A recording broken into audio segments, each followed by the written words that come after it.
नमस्कार, N V news देख रहे हैं आप। मैं हूं आपके साथ ऋतुश्री पथरिया। इस वक्त के बुलेटिन में आप सभी का स्वागत है। नजर डालेंगे छत्तीसगढ़ मध्य प्रदेश की बड़ी खबरों पर।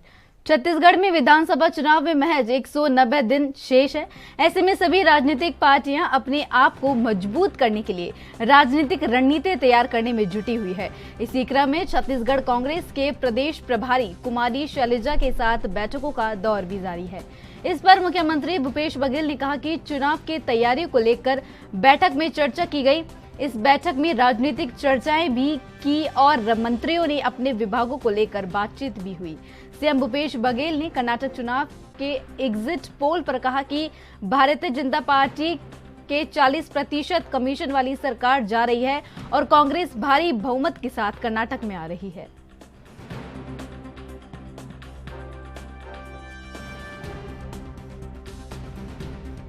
कर्नाटक में तो शुरू से ही ये पता था कि वहाँ भारतीय जनता पार्टी की 40% कमीशन वाली सरकार जा रही है। कांग्रेस वहाँ आ रही भारी बहुमत से।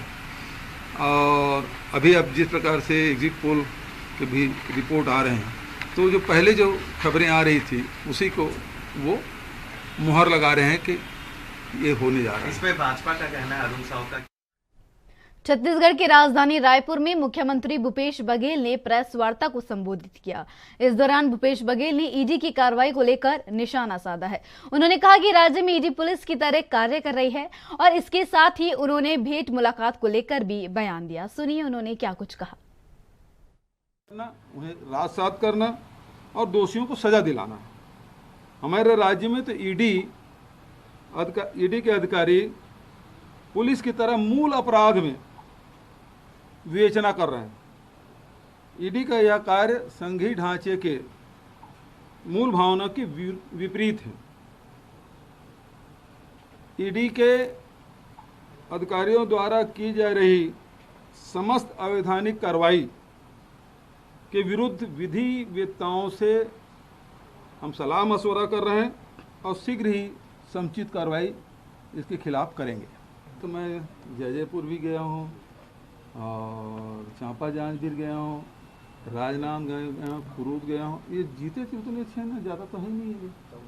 हाँ, तो उतने में जाऊँगा। जबरदस्त उत्साह है लोगों में, और चाहे वो मजदूर हो, किसान हो, महिला हो, युवा हो, व्यापारी हो, सभी, चाहे गांव के हो, शहर के हो, सब में बहुत उत्साह है। और मुझे इस बात की खुशी है कि हमारी सरकार ने जिन योजनाओं को लेकर आम जनता के बीच में गए, तो सामाजिक क्षेत्र में, आर्थिक क्षेत्र में, शैक्षणिक क्षेत्र में, सांस्कृतिक के क्षेत्र में, स्वास्थ्य के क्षेत्र में, सभी क्षेत्रों में बहुत अच्छा काम हो रहा है।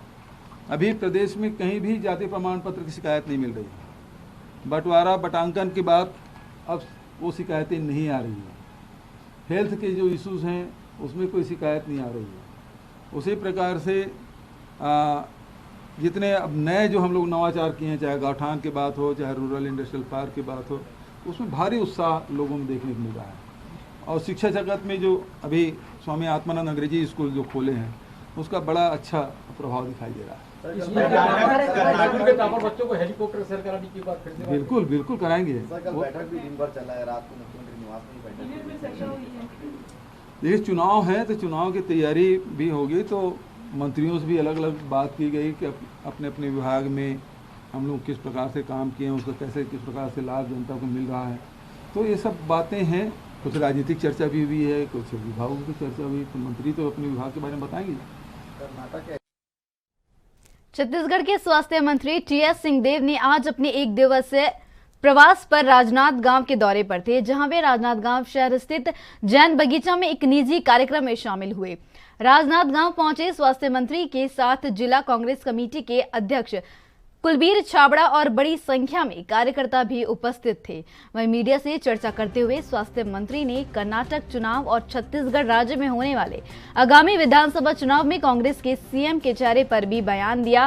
और साथ ही कर्नाटक चुनाव को लेकर स्वास्थ्य मंत्री ने कहा कि शुरू से ही वह कांग्रेस की स्थिति अच्छी थी और लग रहा है कि परिणाम आने के बाद कांग्रेस सिंगल लार्जेस्ट पार्टी होगी।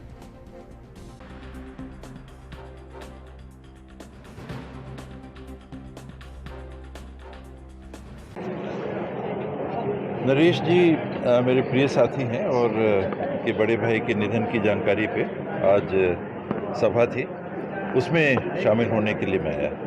कर्नाटक जो चुनाव है उसका एग्जिट पोल आ रहा है, उसमें कांग्रेस को बात देखिए, उसके बारे में उसमें शुरू से ही माहौल ऐसा था कि कांग्रेस की सरकार बनेगी या वो अच्छी संभावना है कांग्रेस की सरकार बनने की, तो लगता भी ऐसे ही है।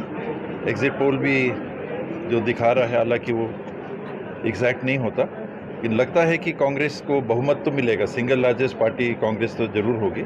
बहुमत की बात है, 113 होते हैं कि नहीं 224 के सदन में, तो 113 की बात कल 13 तारीख को खुल जाएगी।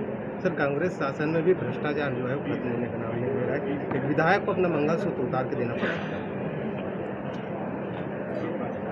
जिस समाज में हम लोग रह रहे हैं, दुर्भाग्य से धीरे धीरे धीरे, जिसे आप भ्रष्टाचार कह रहे हैं, कभी कभी लगता है कि शिष्टाचार तो नहीं हो गया। एक गिरावट आई है, बड़ी गिरावट आई है। कुछ चीज़ें हैं समाज में सदियों से होती आई हैं, कुछ ये बात नहीं है कि नया अभी कुछ हो गया है, लेकिन पैमाना उसका अगर बढ़ते हुए दिखता है, बहुत बेकाबू दिखता है, तो फिर तकलीफ होती है, दुख होता है कि जिस समाज में हम लोग रह रहे हैं उसमें अनियंत्रित बातें हो जा रही हैं, वो नहीं होना चाहिए। तो मेडिकल कॉलेज अस्पताल में मशीनें बढ़ी हैं, लेकिन जो सुविधा है वो प्रॉपर नहीं मिल पा रहा है, जाँच वगैरह नहीं कर रहे। जो डॉक्टर्स हैं उनकी कमी अभी भी बनी हुई है।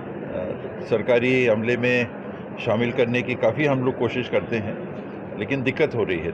लोग उतने जुड़ नहीं रहे हैं सरकारी व्यवस्था से जितना हम लोग चाह रहे हैं, तो वो कमी एक बनी हुई है मैन पावर की। बाकी अस्पताल के जो उपकरण है उसमें उपयोग में डॉक्टर्स के होने के बाद भी अगर कमी है तो मैं देखवा लूँगा। छत्तीसगढ़ में मुख्यमंत्री का चेहरा 2023 चुनाव विधानसभा। आमतौर पे चुनाव के पहले राजनीतिक दलों के जो प्रमुख होते हैं, पार्टी के अध्यक्ष हो गए, कांग्रेस से भी पार्टी के अध्यक्ष हो गए, भूपेश बघेल जी पार्टी के अध्यक्ष थे, पिछली बार मैं नेता प्रतिपक्ष था, और चरणदास महंत जी पूर्व मंत्री और पीसीसी के प्रेसिडेंट रह चुके थे, ताम्रध्वज साहू जी केंद्रीय ओबीसी सेल के अध्यक्ष थे, और सीडब्ल्यूसी के सदस्य भी उनको बनाया गया था।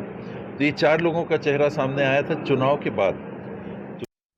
राजनांदगांव जिले के डोंगरगढ़ पुलिस इन दिनों नव पदस्थ थाना प्रभारी एमएन साहू के नेतृत्व में लगातार एक्शन मोड में दिखाई दे रही है, जहां क्षेत्र में अवैध रूप से चल रहे कार्यों पर कार्रवाई देखने को मिल रही है। आज इसी क्रम में आज डोंगरगढ़ पुलिस ने आईपीएल क्रिकेट मैच में सट्टा लगाने वाले 6 आरोपियों को पकड़ने में कामयाबी हासिल की है। जी हां, आपको बता दें कि पिछले दिनों चेन्नई सुपर किंग्स और दिल्ली कैपिटल्स के बीच में हार जीत का दाव लगाकर ऑनलाइन सट्टा खिलाते हुए आरोपियों को पुलिस ने रंगे हाथों गिरफ्तार किया है। पूरे मामले का खुलासा डोंगरगढ़ एसडीओपी प्रभात पटेल ने किया।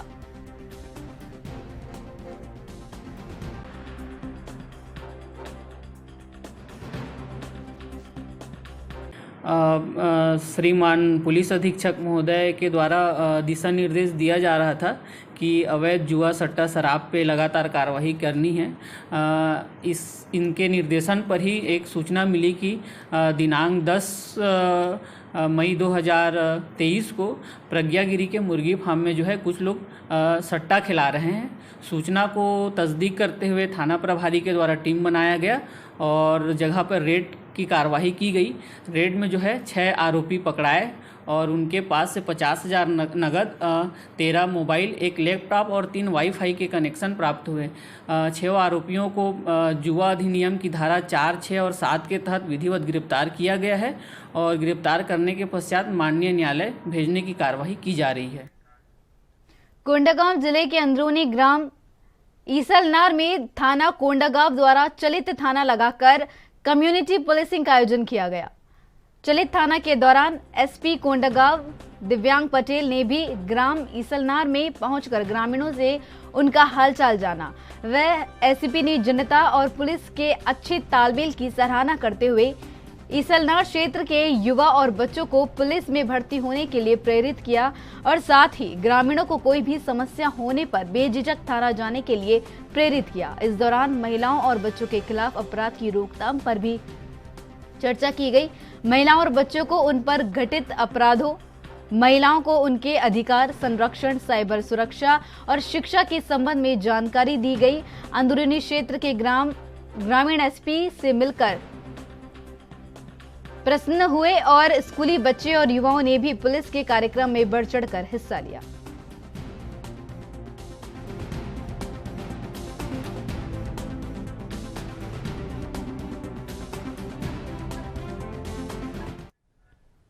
कांग्रेस की प्रदेश प्रभारी 2 दिवसीय छत्तीसगढ़ दौरे पर पहुंची हुई है, जहां पहले दिन उन्होंने मंत्रियों की बैठक ली, जहां आज दूसरे दिन प्रदेश मुख्यालय पर महापौर समेत सभापतियों की बैठक ली। इस बैठक में कुमारी शैलजा ने सभी महापौर से चर्चा कर आगामी चुनाव को लेकर बातचीत की। रायपुर महापौर एजाज डैबर ने एएनबी न्यूज से खास बातचीत करते हुए बताया कि अब चुनाव की तैयारी पूरी तरह से की जाएगी। आगामी चुनाव में सहभागिता से काम करने की बात कही गई है।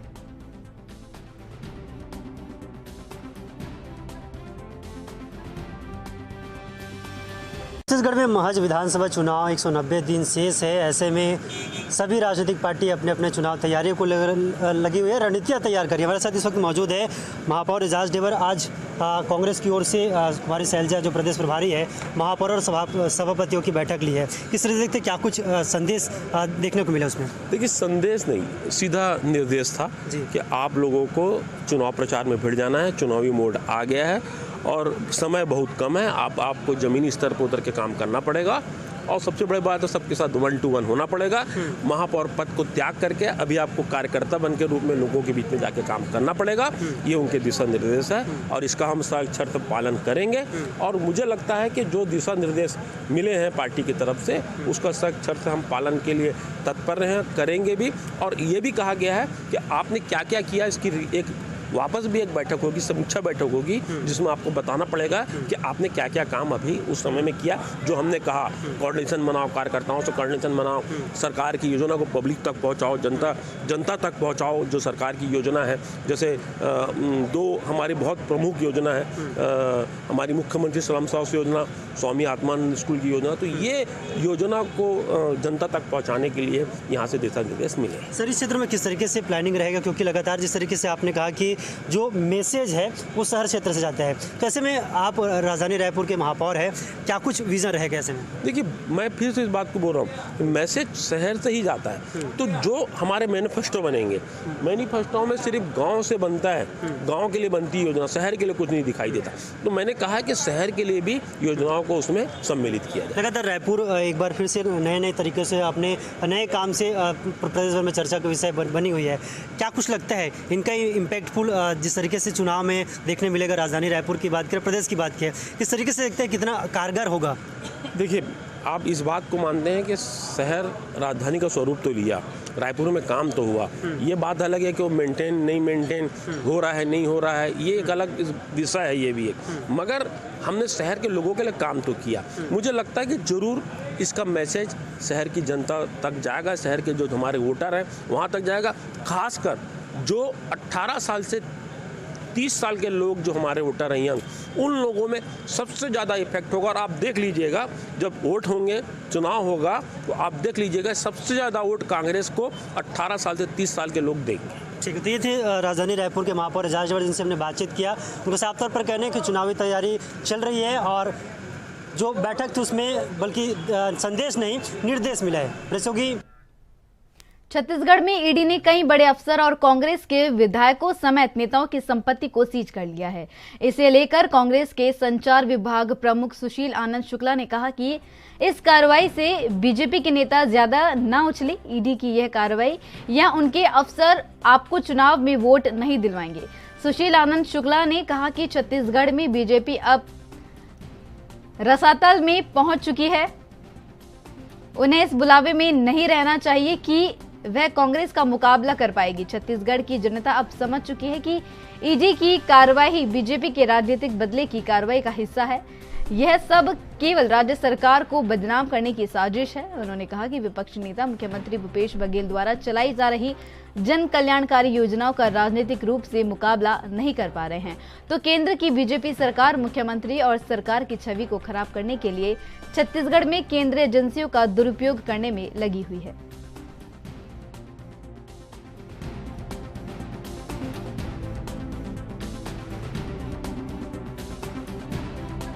देखिए, हमारी सरकार बनने के बाद आबकारी नीति में कोई परिवर्तन नहीं किया गया। छत्तीसगढ़ की आबकारी नीति वही है जो पूर्ववर्ती रमन सरकार के समय थी। अधिकारियों में किसी प्रकार का कोई फेरबदल नहीं किया गया, प्लेसमेंट एजेंसी में कोई फेरबदल नहीं किया गया है। तो ऐसे में यह कहना कि आबकारी नीति हमारे द्वारा बदली गई है पूरी तरीके से गलत है। ये वही आबकारी नीति है जो रमन सिंह के समय चलाई गई थी, हमारे द्वारा उसमें और ज़्यादा कसावट लाई गई। यही कारण है कि रमन सरकार के समय आबकारी में 4000 करोड़ का घोटाला हुआ था। हमारी सरकार बनने के बाद जिस आबकारी से 4000 रुपये प्रतिवर्ष लगभग 4100 रुपये का राजस्व प्राप्ति होती थी, वह 6000 रुपये तक गया। अर्थात हमने ज़्यादा कसावट लाया, ज़्यादा बेहतर ढंग से काम किया। फिलहाल वक्त है छोटे से ब्रेक का। ब्रेक के बाद फिर नजर डालेंगे खबरों पर।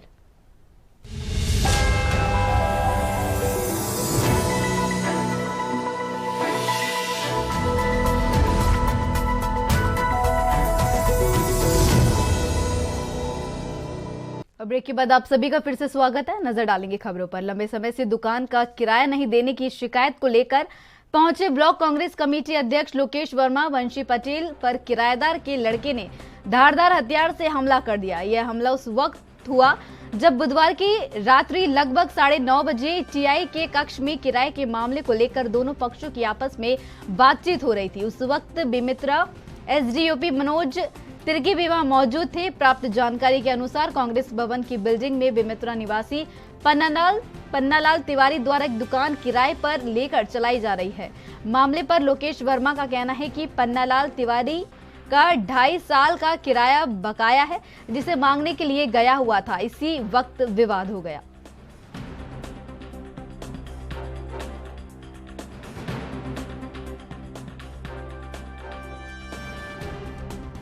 किराए के रूप में उनको किराया दिया गया था। किराया देने के बाद लोकेश वर्मा कई बार शिकायत किए। मैं भी उनसे कई बार दो बार मिला हूँ और बताया भी किराया सब वहाँ 18 दुकान है तो 18 लोग किराया दे रहे हैं तो आप क्यों नहीं किराया देते। तो वो बोलता था मैं नहीं दूंगा किराया, मेरे को उसमें कोई वो नहीं होता। और एग्रीमेंट हुआ, एग्रीमेंट में उनका दस्तखत भी है। उसके संबंध में लोकेश ने फिर आज कहा 3 नोटिस जारी हुआ। 3 नोटिस जारी होने के बाद उनको ये बोला गया भाई आप तो नियम के विरुद्ध में जा रहे हैं, 3 महीने बाद आप किराया नहीं देते तो आपका ऐसे मकान दुकान खाली हो जाता है, तो आप कृपया खाली कर दें, नहीं तो फिर किराया हमको दे दें। तो उस बात को लेकर वहाँ थोड़ा से वाद विवाद हुआ। तो पुलिस आके बोला कि चलो वहाँ थाने में आप चलिए, फिर वहाँ जो भी बात होगा बात कर लेंगे।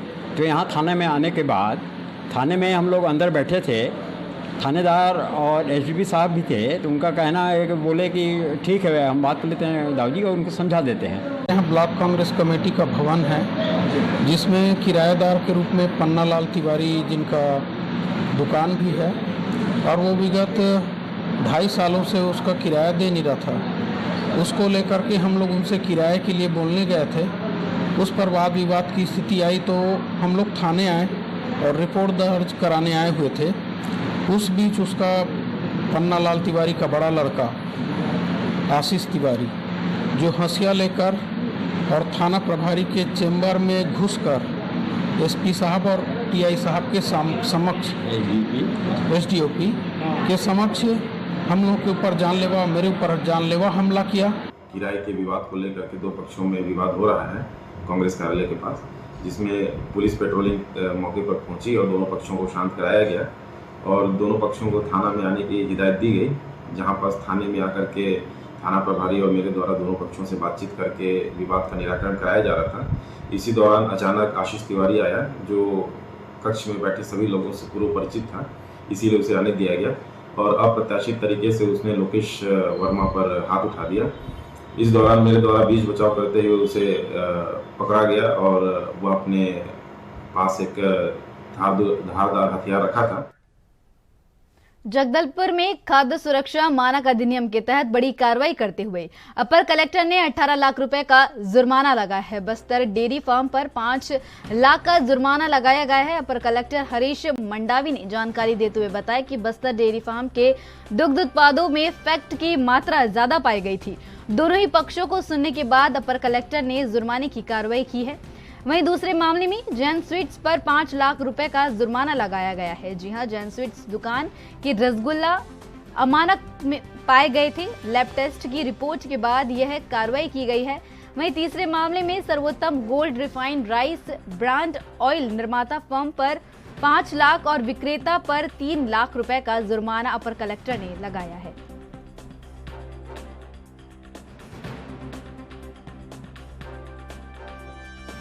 खाद्य सुरक्षा एवं मानक अधिनियम के तहत मेरे न्यायालय में कुछ प्रकरण दर्ज हुए थे जो लास्ट ईयर के प्रकरण थे, जिस पर विधिवत सुनवाई करते हुए दोनों पक्षों को सुना गया। उसके बाद फिर उनका तर्क लिया गया और उसके तहत आज फिर निर्णय इसमें लिया गया है, जिसके तहत टोटल 3 दुकानदारों पर हमने कार्रवाई की है। मुख्यतः इसमें बस्तर डेयरी फर्म के ऊपर कार्रवाई हमने की है, उसमें 5 लाख रुपये जुर्माना लगाया है, जिसमें उन्होंने लूज मिल्क में अमानक श्रेणी पाया गया था, जिसमें मुख्यतः इनका जो फैट की मात्रा थी इसमें ज़्यादा थी।